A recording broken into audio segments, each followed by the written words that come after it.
વાત કરીએ રાજકોટની તો રાજકોટમાં વિશ્વ ચકલી દિવસની ઉજવણી કરવામાં આવી, જ્યાં જીવ સાર્થક ફાઉન્ડેશન દ્વારા વિશ્વ ચકલી દિવસની ઉજવણી કરવામાં આવી હતી। ત્યારે ચકલીના માળા અને પાણીના પાત્ર ચીજવસ્તુઓનું વિતરણ કરવામાં આવ્યું, જ્યાં મૂંગા પશુ પક્ષીઓને મદદ માટે અપીલ કરાઈ। જીવ સાર્થક ફાઉન્ડેશનના ઉપક્રમે કરુણાધામ સુંદર મજાની અમારી સંસ્થા છે। અમારી ત્રણેય દીકરીઓ ચલાવે છે।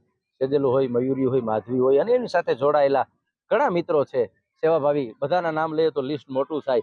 એક એવી સંસ્થા ઉપલેટામાં અમારે ખૂટતી હતી, અબોલ પશુ અબોલ જીવ જેની સેવા એવી સેવા કરે છે કે આપણે જોઈ પણ ન શકીએ। હું જીવ સાર્થક ફાઉન્ડેશનની મેમ્બર છું।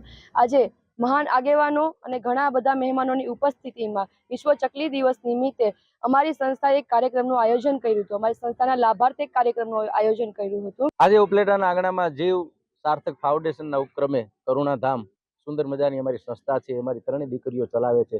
સેજલ હોય, મયુરી હોય, માધવી હોય અને એની સાથે જોડાયેલા ઘણા મિત્રો છે, સેવાભાવી। બધાના નામ લઈએ તો લિસ્ટ મોટું થાય। એક એવી સંસ્થા ઉપલેટામાં અમારે ખૂટતી હતી, અબોલ પશુ અબોલ જીવ જેની સેવા એવી સેવા કરે છે કે આપણે જોઈ પણ ન શકીએ। હું જીવ સાર્થક ફાઉન્ડેશનની મેમ્બર છું। આજે મહાન આગેવાનો અને ઘણા બધા મહેમાનોની ઉપસ્થિતિમાં વિશ્વ ચકલી દિવસ નિમિત્તે અમારી સંસ્થાએ એક કાર્યક્રમનું આયોજન કર્યું હતું। અમારી સંસ્થાના લાભાર્થી એક કાર્યક્રમનું આયોજન